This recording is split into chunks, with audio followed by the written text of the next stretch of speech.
명절입니다. 추석, 풍성한 기쁨이 넘치는 명절이죠.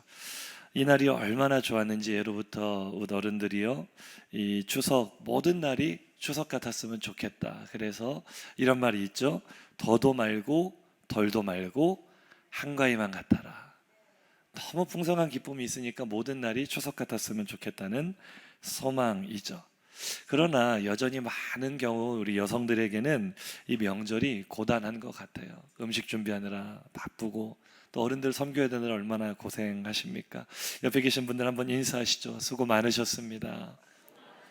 남편들 특별히 크게 위로해 주세요. 고생 많았습니다.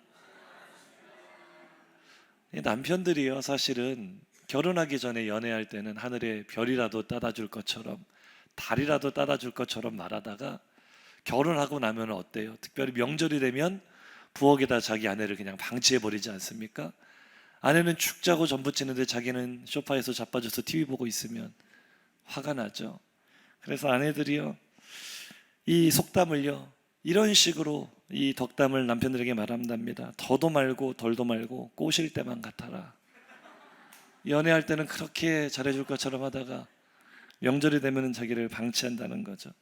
코로나 때문에 한 2년 정도를 명절 같지 않은 명절을 보냈어요. 많이 이동도 못했어요. 그러다 보니까 이번 명절에 그렇게 이동하는 사람이 많았답니다. 역대 최고로 많은 사람들이 명절을 새로 고향을 갔는데, 그러다 보니까 이제 며느리들이 긴장을 한 거예요. 계속 쭉 해왔으면 그래도 감각에 살아있는데 잠깐 휴무했다가 다시 시작하려니까 겁이 나는 거죠. 그래서 명절 필수템이 나왔습니다. 오죽하면 추석 필수품 가짜 기부스 등장을 해서요, 평소보다 2배나 더 많이 팔렸답니다. 어머니 저 전 부치고 싶은데 손을 다쳐가지고 못할 것 같아요. 오죽하면 그럴까. 가정마다 가장 기쁘고 화목한 명절이 돼야 될 이 추석이요, 도리어 갈등하고 다툼하는 그런 시간이 되어버린 안타까운 이야기들도 우리가 많이 듣지 않습니까? 이런 일들이 왜 일어나는 걸까요? 왜 명절을 지나고 나면 이혼율이 치솟고 왜 이렇게 갈등하는 가정들이 많을까요? 이 명절에 우리 그리스도인들은 이 추석을 어떻게 맞이해야 될까, 어떻게 지내야 될까, 말씀을 통해 잠시 살펴보려고 합니다.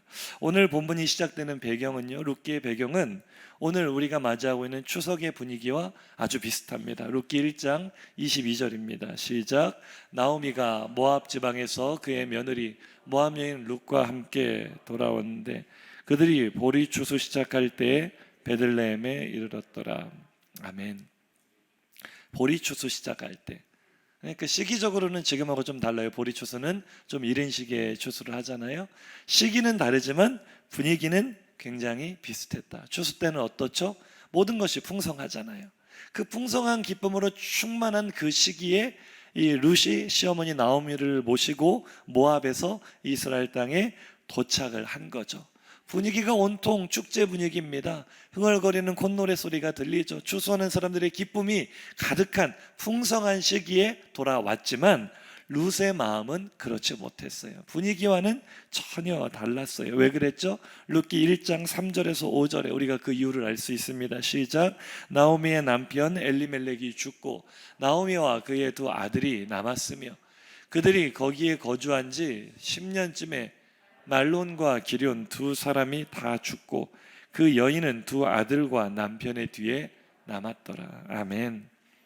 모압 땅으로 떠났던 엘리멜렉의 가족에 큰 비극이 닥쳐왔어요. 시아버지 엘리멜렉이 죽었고 그 10년도 못 되어서 그 2 아들들마저 다 죽어버렸습니다.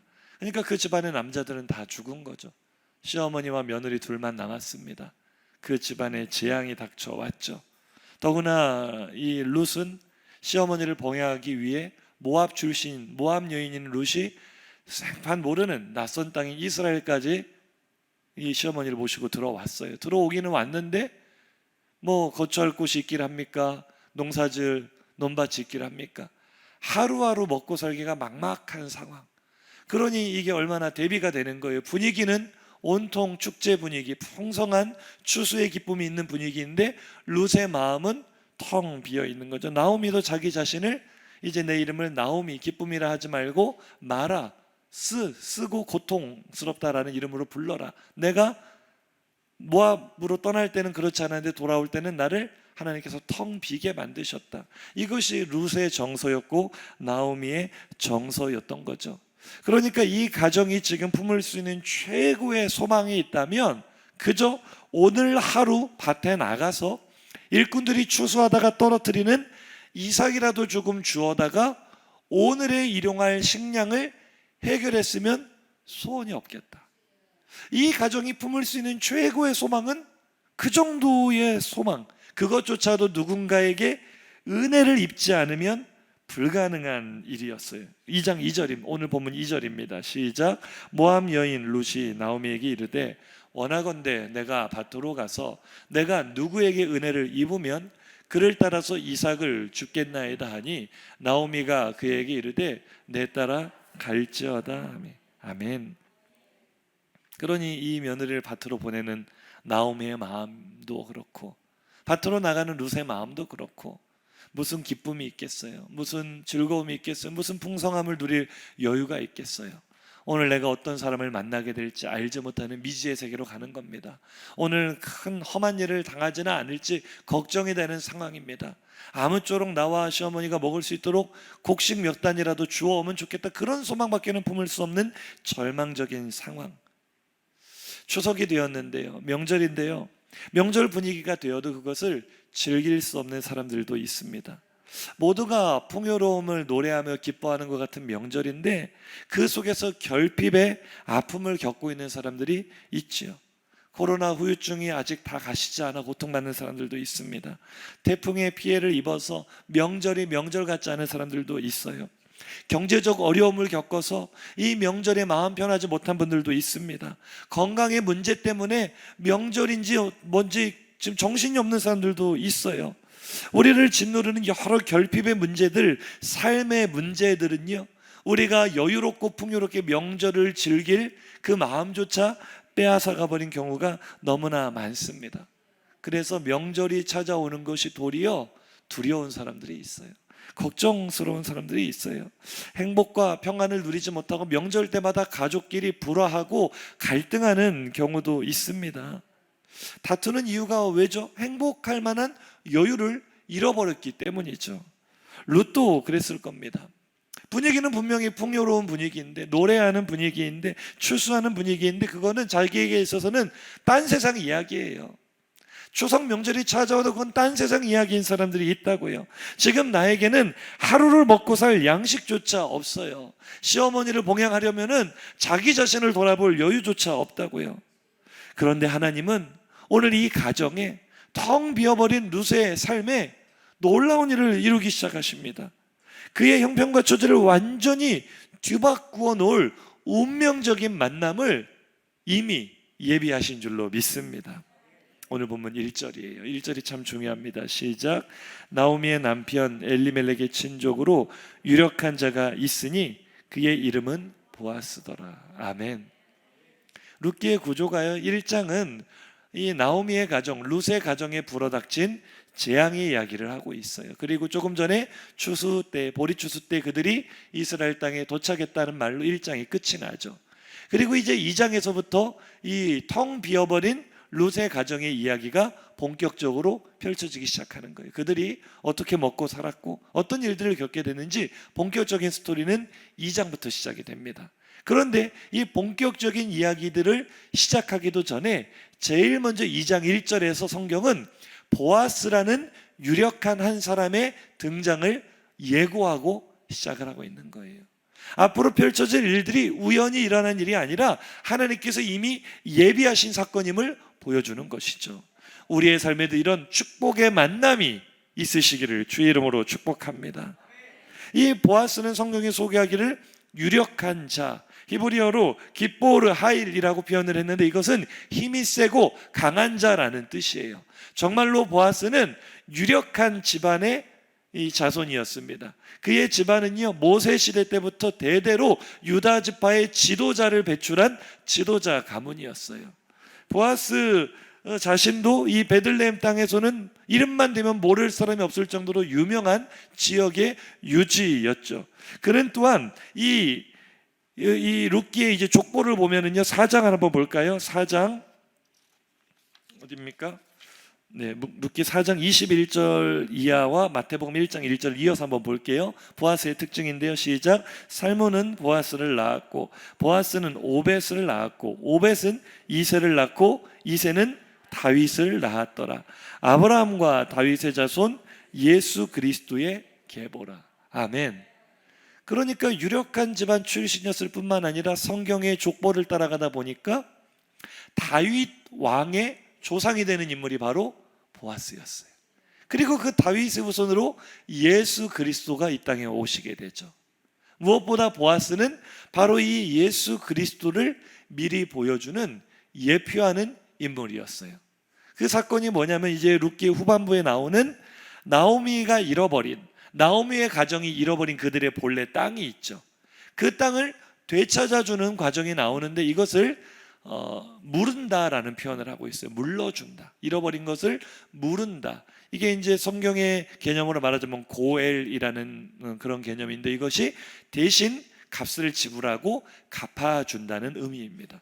그러니까 예수 그리스도는 우리의 고엘이 되시는 거죠. 내가 감당할 수 없는 죄의 값을 대신 짊어지시고 대신 갚아주신 예수님의 모습을 미리 앞당겨서 보여주는 사건이 보아스가 자신이 손해본 것이 아닌, 자신의 잘못이 아닌 나오미 가정의 이 잃어버린 것들을 자신의 힘을 다하여 갚아주는 사건이 룻기에 등장한다는 것. 바로 보아스는 예수 그리스도를 보여주는 인물이자 우리를 향한 하나님의 자비와 긍휼, 인애를 보여주는 인물인 줄로 믿습니다. 이 룻기의 주제가 헤세드예요. 헤세드, 하나님의 인애. 이거를 보여주는 중심 인물이 보아스입니다. 그러니까 오늘 보아스를 중심으로 이 말씀을 볼 건데요.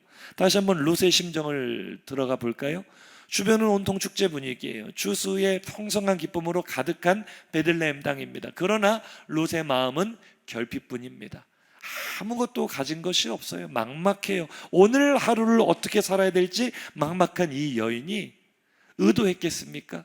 기대했겠습니까? 나의 고해를 만날 것이라고, 나의 구원자를 만날 것이라는 그런 기대와 소망은 상상조차 하지 못한 그때, 그날 룻은 자신의 구원자를 만나게 된 거예요. 자기가 노력해서 만난 게 아니죠. 하나님께서 예비하신 만남이었던 것이죠. 아무리 결핍이 많은 인생이어도, 아무리 이 추석을 누리지 못하는 답답한 마음을 가진 사람이라 할지라도 예수 그리스도와의 만남은 우리의 운명을 뒤바꿀 줄로 믿습니다. 상상하지 못하고 기대하지 못했던 은혜가 우리의 텅 빈 삶을 가득 채우게 될 줄로 믿습니다. 아니, 사실 이 자리에 계신 우리 성도님들은 이미 그 만남을 경험하셨고요, 이미 채워주신 은혜를 경험한 줄로 믿습니다.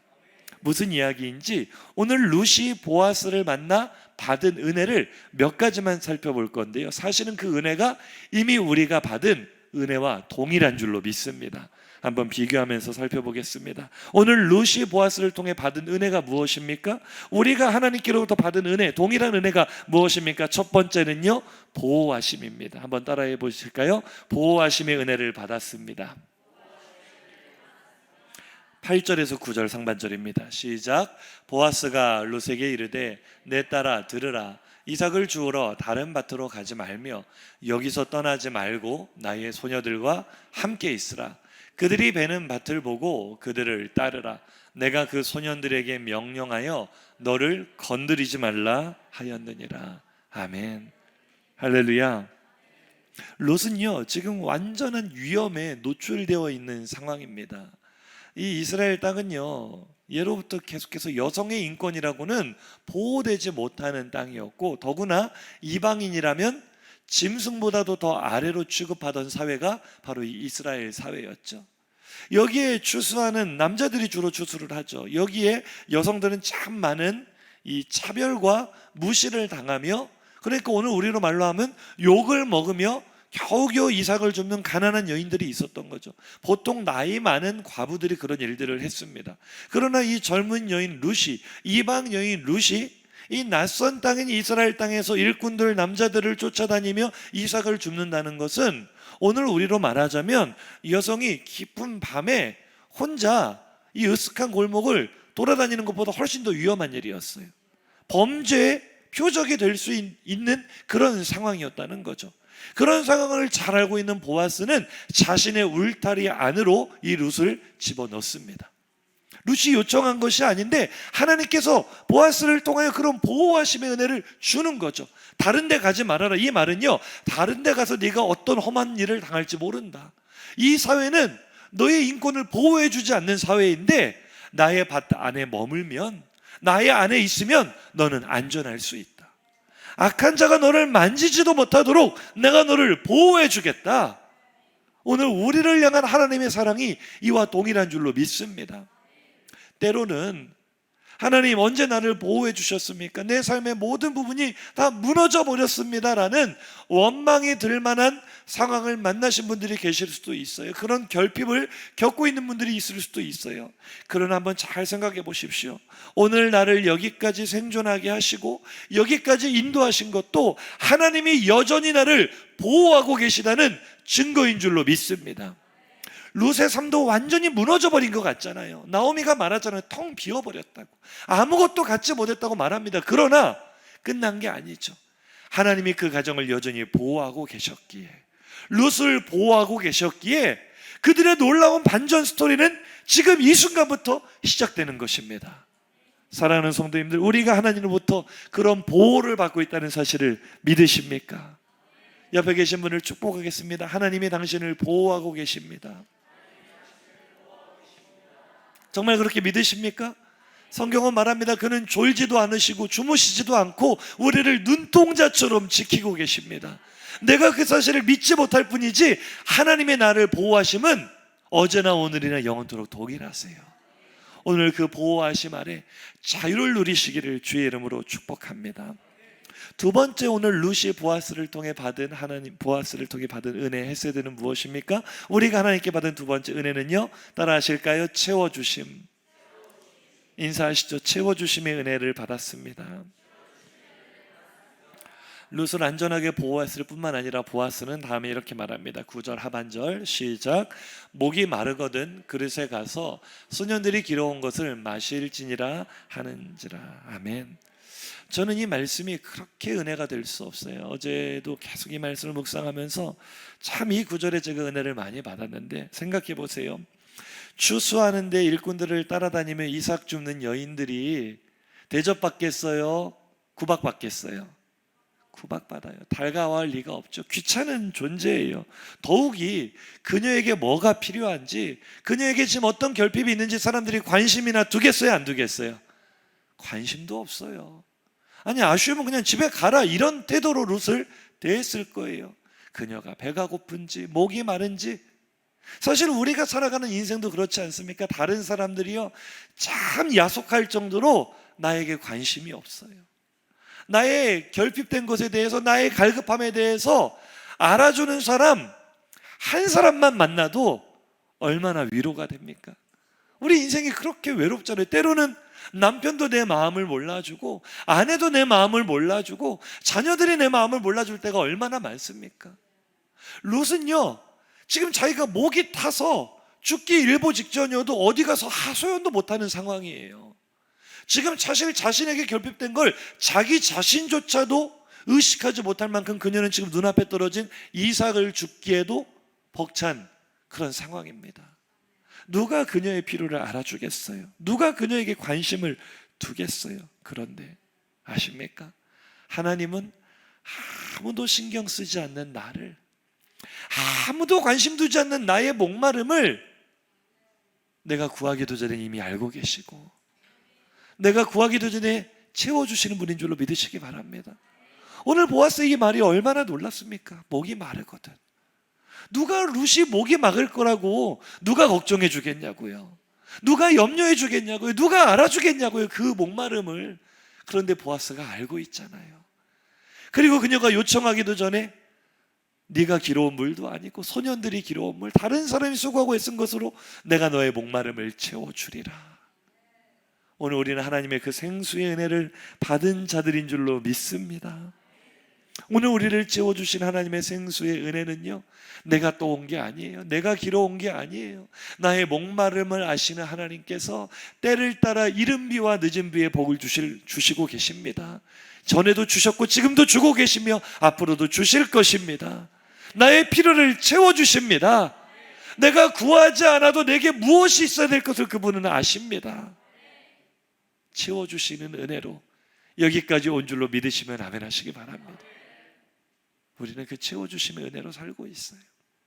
너무나 놀라운 그 은혜, 아무도 알아주지 않는 나의 목마름을 알고 계신 하나님의 그 은혜, 오늘 마음껏 누리시기를 주의 이름으로 축복합니다. 세 번째, 룻이 보아스로부터 받은 헤세드, 인애.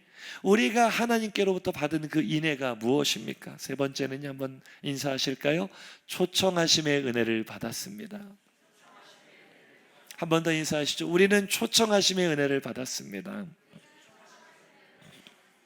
본문 14절입니다. 시작. 식사할 때 보아스가 룻에게 이르되 이리로 와서 내 떡 조각을 초에 찍으라 하므로 룻이 곡식 빼는 자 곁에 앉으니 그가 볶은 곡식을 주매 룻이 배불리 먹고 남았더라. 아멘. 우리는 이 장면을 그냥 보아스가 참 사람이 착해서 밥 먹였구나 이렇게 생각하기가 쉬운데, 당시의 문화 속으로 한번 들어가 보세요. 이거는요, 있을 수가 없는 일이에요.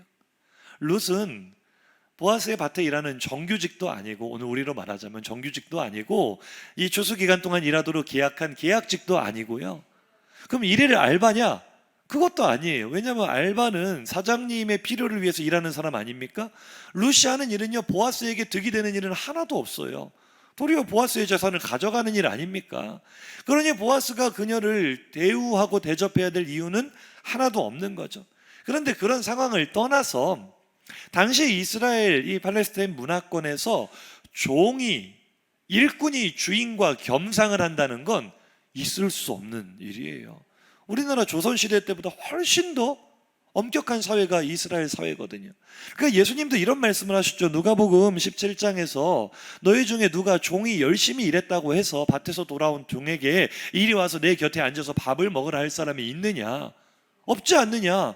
종은 아무리 수고하고 들어와도 주인이 밥 다 식사하실 때까지 옆에 서서 기다리고 시중을 드는 것이 종이다. 그렇게 하고 나서도 저는 주인 앞에 무익한 종입니다, 마땅히 해야 될 일을 했을 뿐입니다 라고 고백하는 게 종이다. 그러니 예수님 당시까지도 종의 인식은, 일꾼의 인식은 그런 거예요. 죽도록 일하고 식사 자리에 초청받는다는 것은 있을 수도 없는 일이고, 그만한 대접과 대우를 받지 못하는 사회가 오늘 이 배경이란 말이에요. 본문에 하물며 자기 집에서 일하는 일꾼들도 그렇게 대한다면 이 룻이 보아스의 식사 자리에 참여한다는 거 있을 수 있는 일입니까? 없는 일입니까? 이거는 도저히 있을 수가 없는 일인데 보아스가 그녀를 초청하는 거죠. 내 곁에 앉으라. 이 떡을 먹어라. 이 떡을 초에 찍어 먹어라. 볶은 곡식을 마음껏 먹어라. 룻은요, 어안이 벙벙했을 거예요. 내가 지금 있을 자리가 아니거든요. 내가 참여할 수 있는 자리가 아니거든요. 누가 그 베들레헴 땅의 첫째 가는 지역 유지인 보아스의 곁에서 식사하는 그 특권을 얻을 수 있겠습니까?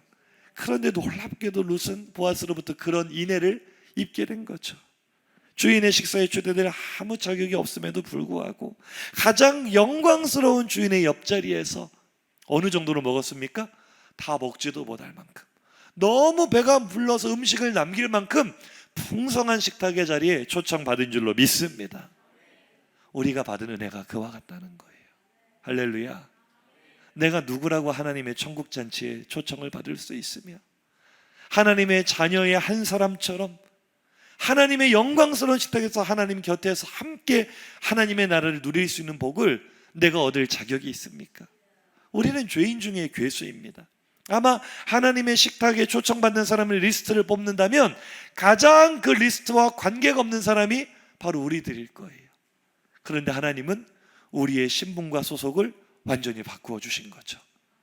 절대로 그 자리에 참여할 수 없는 자들을 가장 영광스러운 자리로 초청하신 분이 바로 인애와 긍휼이 풍성한 우리 하나님이신 줄로 믿습니다.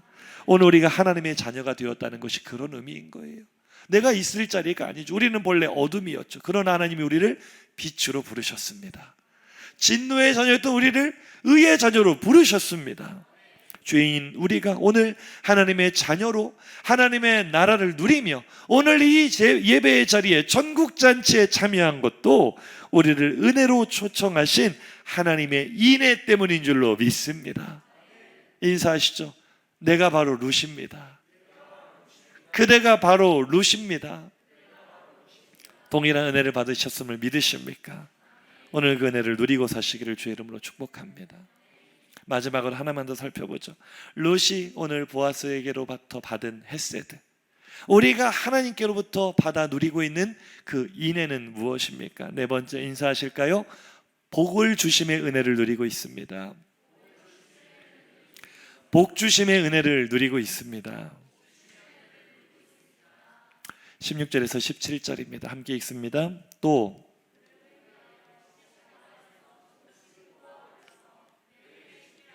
꾸짖지 말라 하니라. 룻이 밭에서 저녁까지 줍고 그 주운 것을 떠니 보리가 한 에바쯤 되는즉. 아멘. 한 에바는요 당시의 단위인데 오늘 우리의 도량법으로 환산해 보면 20kg입니다. 그러니까 보리를 이삭을 주어서, 저희가 낫을 대서 추수한 게 아니라 이삭을 주어서 20kg 한 가만, 20kg가 어느 정도 크기인지 다 아시죠? 쌀 사보셨으니까. 그 정도의 알곡이 나오려면 주운 이삭의 양은 어마어마했다는 거예요. 한 에바. 요즘 젊은 친구들 말로 그야말로 에바입니다. 있을 수 없는 일이 벌어진 거예요. 아니, 얼마나 많이 이삭을 주었으면 그걸 떨어서 20kg의 보리 곡식이 나오냐고요. 이게 이삭을 주어서 얻을 수 있는 양이 아니잖아요. 어떻게 그것이 가능했죠? 보아스가 일부러 자신의 곡식단을 뽑아 버리지 않았더라면, 뽑아주지 않았더라면 도저히 거둘 수 없는 것이 오늘 룻이 얻은 한 에바의 보리인 줄로 믿습니다. 룻이 노력한 결과가 아니라 은혜로 주어진 넘치는, 차고 넘친 하나님의 복인 줄로 믿습니다. 그런데 우리는요 착각할 때가 많아요. 오늘 본문에도 그러잖아요. 룻이 저녁까지 열심히 곡식을 주어서 떨어보니 한 에바를 거두었다면은 우리는 아침부터 저녁까지 눈이 딱 꽂혀요. 우리 인생을 그렇게 자랑한다고요. 내가 이만큼이나 수고해서 이렇게 벌었어. 내가 이만큼이나 노력했기 때문에 내가 이만큼 누리는 거야. 인사하실까요? 천만의 말씀입니다. 내가 노력한 것 같지만, 내가 수고한 것 같지만 우리에게 뽑아서 뿌려주시는 하나님의 은혜가 있습니다. 그 은혜로 우리가 이만큼 누리고 있는 것인 줄로 믿으시면 아멘 하시기 바랍니다. 멀리 갈 거 없이 우리나라 대한민국을 보세요. 불과 6, 70년 전에 이 나라가, 한 6, 70년도 아니고 한 50년 전으로만 가더라도 우리나라가 어떤 나라였습니까? 정말 가난에 쪄들어서, 지금도 우리 어른들은 보릿고개를 다 기억하시잖아요. 먹을 것이 없어서. 그래서 요즘 젊은 친구들은 웰빙이라고 보리밥 일부러 찾아 먹고 그러는데요. 젊은 세대들은, 어른들 중에는 보리밥 절대 싫어하시는 분들도 계시더라고요. 쌀밥은 먹어본 적도 없고, 어렸을 때 그렇게 힘든 시대를 살지 않았습니까? 근데 우리가 지금 세계에서 10번째 가는 잘 사는 나라가 됐거든요. 우리나라가 열심히 노력해서 이룬 것 같으세요? 그랬으면 지난 5,000년 동안 왜 그렇게 가난하게 살았어요? 정확하게 맥이요, 이 나라의 기독교가 들어옴과 이 나라의 발전이요 정확하게 맞아떨어져요. 5,000년 역사를 펼쳐놓고 볼 때 복음이 아니면 해석이 안 되는 민족이 대한민국이에요. 아멘이십니까? 물론 열심히 일을 했죠. 하지만 그것만으로는 안 돼요. 하나님께서 뽑아서 뿌려주시는 은혜가 우리에게 임한 거죠. 상상을 초월한 채워주시는 복의 은혜를 받은 줄로 믿습니다. 아멘. 우리 너무나 풍성하게 얻었어요. 풍성하게 복을 받았습니다. 할렐루야.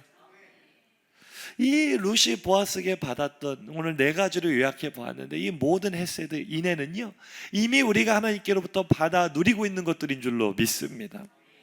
하나님의 은혜로 우리의 삶이 완전히 달라진 거예요. 신분과 소속이 달라진 거예요. 결국 룻이 보아스의 아내가 되지 않습니까? 그래서 예수님의 족보에 이름을 올리게 된 것처럼 하나님의 이 약속과 상관이 없던 우리들이 접붙임이 된 거예요. 하나님의 인애 덕분에 하나님의 권속이 된 거예요. 그래서 하나님의 그 의로운 모든 유업을 상속받게 된 것입니다. 우리는 영광스러운 천국 시민권을 얻은 이 시대의 루시인 줄로 믿습니다. 이 추석에 이 놀라운 사랑을 받은 우리가 받은 사랑들을 하나님께서 다시 한번 이렇게 깨닫게 하시면서 결국 성경이 우리에게 말씀하시는 것이 무엇인가? 오늘 이 추석에 우리에게 무엇을 하라 하시는가? 예수님께서 우리가 잘 아는 한 사마리아인의 이야기를 비유로 들려주셨죠. 어떤 사람이 강도를 만났는데 당시의 종교 지도자인 제사장도 그것을 보고 못 본 채 지나가고 레위인도 그것을 보고 못 본 채 지나가는데, 오늘로 말하자면 목사님도 어려움을 당한 이웃을 외면하고 지나가는데 누가 그 앞에 발길을 멈춥니까? 사람들에게 천대당하고 무시당하는 사마리아 사람이 그를 위하여 생면부지의 남입니다. 아는 사람이 아니에요. 그에게 대가를 바랄 수 있는 것은 아무것도 없습니다. 도리어 자기의 것으로 손해를 봐야 돼요. 자기의 것을 줘야 이 사람을 살릴 수 있어요. 그러나 이 선한 사마리아 사람은 그런 것을 계산하지 않고 선의로 그를 도왔습니다. 이 이야기를 쭉 들려주신 후에 주님이 우리에게 물으십니다. 누가복음 10장 36절에서 37절입니다. 시작. 내 생각에는 이 세 사람 중에 누가 강도 만난 자의 이웃이 되겠느냐? 이르되 자비를 베푼 자니이다. 예수께서 이르시되 가서 너도 이와 같이 하라 하시니라. 아멘. 할렐루야. 너도 이와 같이 하라. 너도 이와 같이 하라. 선한 사마리아 사람은요, 자기가 하나님께로부터 받은 인애와 사랑을 아는 사람이었어요. 그렇기 때문에 자신에게 돌아올 것을 계산하지 않고 아낌없이 섬길 수 있었습니다. 우리도 이와 같이 하기를 주의 이름으로 축복합니다. 다시 한번 묻습니다. 우리는 하나님께로부터 측량할 수 없는 은혜를 받은 루시 맞습니까? 그럼 우리가 받은 대로 우리도 이와 같이 할 수 있기를 주의 이름으로 축복합니다. 이것이 오늘 교회를 향한 하나님의 부르심이에요. 오늘 내 곁에 있는 강도 만난 사람은 누구입니까? 분명히 우리 곁에도 강도 만난 사람이 있습니다.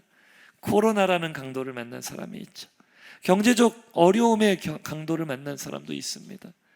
질병의 강도를 만난 사람도 있고 여러 가지 삶의 결핍의 강도를 만난 사람들, 그래서 이 명절에도 풍성한 기쁨을 누릴 마음의 여유조차 없는 강도 만난 사람이 어쩌면 내 가족일 수 있어요. 내 남편일 수 있고 아내일 수 있고 내 자녀들일 수 있고 부모님일 수 있습니다. 우리의 친지들일 수 있고 가까운 친구나 이웃일 수도 있습니다. 내 곁에 있는 강도 만난 사람은 누구입니까? 이제는 우리가 그들에게 보아스가 되어줄 차례인 줄로 믿습니다. 우리가 유력한 자가 되어야 될 줄로 믿습니다. 한번 인사하시죠. 우리는 룻으로 시작하여 보아스가 되어야 될 사람들입니다. 할렐루야. 그렇게 사시기를 주님의 이름으로 축복합니다. 일본의 베스트셀러 소설을 원작으로 하는 영화가 있어요. 유명한 영화인데요, 제목 들어보셨을 거예요. 세상의 중심에서 사랑을 외치다. 2004년에 나온 영화인데요, 제가 연애할 때 분명히 아내와 이 영화를 봤습니다. 놀랍게도요, 어제 물어봤는데 저도 아내도 이 영화의 제목만 알고 내용을 조금 더 기억을 하지 못해요. 근데 제가 참 미스테리한 거는요, 저는 이 영화의 내용을 기억 못하는 것을 이해를 합니다. 왜냐하면은 남성분들은 공감하실 거예요. 연애할 때 영화관에 가면 어떻게 손을 한번 잡아볼까, 여기에만 집중하느라 영화가 눈에 안 들어오죠. 그런데 제 아내는 왜 내용을 기억을 못하는 걸까요? 이것이 미스테리입니다. 이심전심인지 모르겠어요. 그래서 결국 어제 넷플릭스로 같이 영화를 봤습니다. 참 감동적이더라고요. 가슴 먹먹해지는 참 아름다운 사랑 이야기인데, 간략하게 내용을 말씀을 드리자면 여자 주인공이 백혈병에 걸려서 죽어가요. 어린 소녀인데 고등학생인데 죽어가는데 이 여자친구의 소원을 들어주기 위해 주인공이 여자친구를 호주에 이 세상의 중심이란 곳이 있는데 거기에 가는 게 소원인데 데려가고 싶어 하는데 마침 또 태풍이 와서 이 공항까지 갔다가 비행기가 결항되는 바람에 가지 못해요. 그리고 결국 여자친구는 백혈병으로 세상을 떠나게 되죠. 그리고 시간이 흘러 이제 이 주인공이 결국 그녀를 위해 마지막으로 해줄 수 있는 사랑이 무엇이었느냐? 이 호주에 울룰루 바위라는 게 있답니다. 이 영화에 나오는데요. 여기를 호주 원주민들은 세상의 중심이라고 부른대요. 여기에 그렇게 여자 주인공이 가고 싶어 했던 거예요. 근데 거기를 결국 못 데려갔잖아요.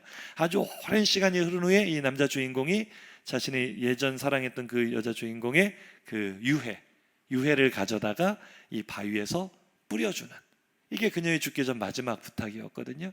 그렇게 영화가 매짐이 됩니다. 그래서 영화의 제목이 세상의 중심에서 사랑을 외치다. 너무 멋있지 않습니까? 오늘 집에 가서 넷플릭스 꼭 한번 보시기 바랍니다. 그런데 제가 이 영화를 보면서 그런 생각이 들었어요. 여자친구의 소원을 들어주기 위해 고군분투하는 주인공의 모습을 바라보며 문득 이런 생각이 들더라고요. 우리는 하나님의 소원을 이루어드리기 위해 무엇을 하고 있는가? 이와 같이 하라는 주님의 명령을 우리는 얼마나 지키고 있는가?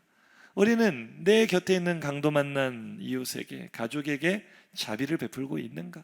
사랑을 실천하고 있는가? 우리 한번 생각해 봤으면 좋겠습니다. 말씀을 줄여 마치겠습니다. 추석이 무슨 뜻인지 아십니까? 추석은요, 달빛이 가장 밝은 가을의 밤이라는 뜻입니다. 가을의 밤. 순 우리말로는 한가위라고 하고요. 또 중국에서는 이날을 중추절이라고 부르거든요. 근데 한가위나 중추 모두 같은 뜻인데요. 가을의 중심이라는 뜻입니다.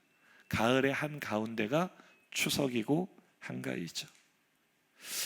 이 뜻풀이를 제가 보면서 가만히 그런 생각이 들었어요. 세상이 아무리 어두워도, 결핍에 시린 밤이 찾아왔어도 교회는 그 어둠 가운데 떠올라 소망의 빛을 비추는 달인 줄로 믿습니다.